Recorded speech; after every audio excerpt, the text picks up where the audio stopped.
Now we kind of rewind time a little bit, right? A little bit? All A right, little cool. bit, A little bit. So I know in the first podcast, you kind of broke down your story and where you came from, right? Mm-hmm.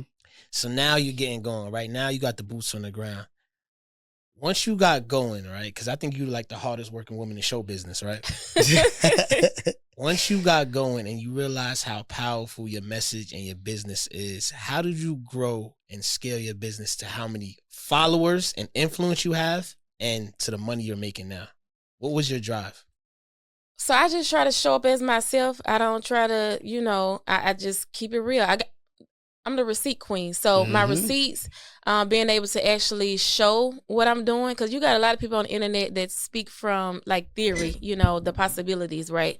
But for me, I actually show people that I'm doing it in real life. I actually show them my residence. I show them my numbers, right? And, sometimes I just do reels on talking to my different social workers, case managers, so that they can see that it's doable.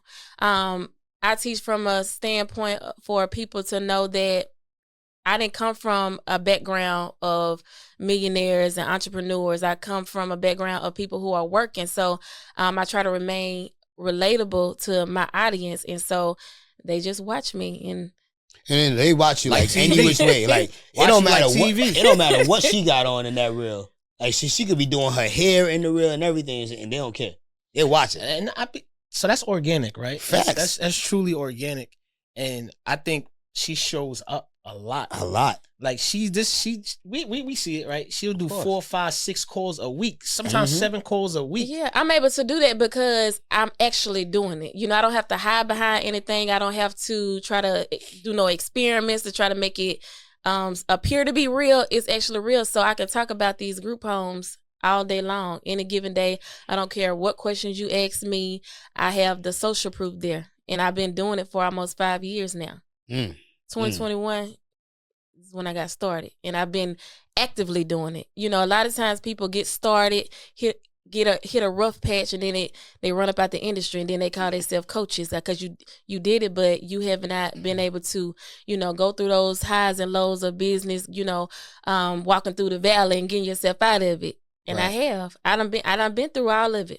And you're not just an educator, right? I know we say you're the number one educator, which is a fact. You're an active investor in scaling your group home business. Super. Yeah. So you started with arbitrage, right? Which is renting. You made $500,000, probably $1 million over in arbitrage. And still currently, day to day, right? Right. I still got my 7 homes. You still collect money every 7 week, right? 7 homes. 7. Yeah. 7. Still collect money every week. Every month. Every month. Mm-hmm. Now you're transitioning deeper into real estate. What do you have going on in the real estate game? So right now I am in the process of transitioning out of rental arbitrage into duplexes here in the city of Houston. Of course, I make sure that I'm constantly educating myself, put myself around people who are going to pour into me as far as knowledge-wise. I thought rental arbitrage was the move. I didn't know anything about real estate. I did not know about creative financing, Right. Sub-2. I didn't know anything. New construction, building in your equity. I'm just learning of a lot of those things through my different coaches, right?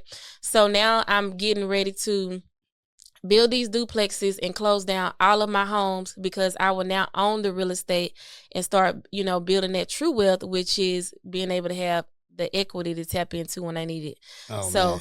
I mean, when I first started, I knew about buying real estate and then getting equity over time, but now I know how to actually build my own properties, right? And build your own equity, essentially, right? Yeah. Because you're building those properties, and obviously, when you get to that point, you have that equity already built and baked into those properties as well. Right, but in the key thing that what I'm excited about is one duplex is going to allow me to make another $24,000 a year because right now, of course, when you're doing rental arbitrage, you got that extra money on top of what your mortgage is going to be.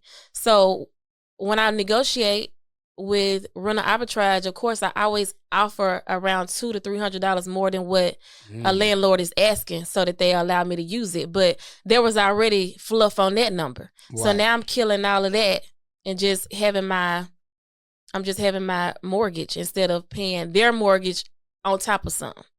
So it's gonna each property is gonna each duplex that I open is $24,000. Right. Wow. What's great about your strategy and what you do is it's not like this is like a high level. You do it at a high level, but you got to be at this high level. You help a lot of new and beginners get into real estate and business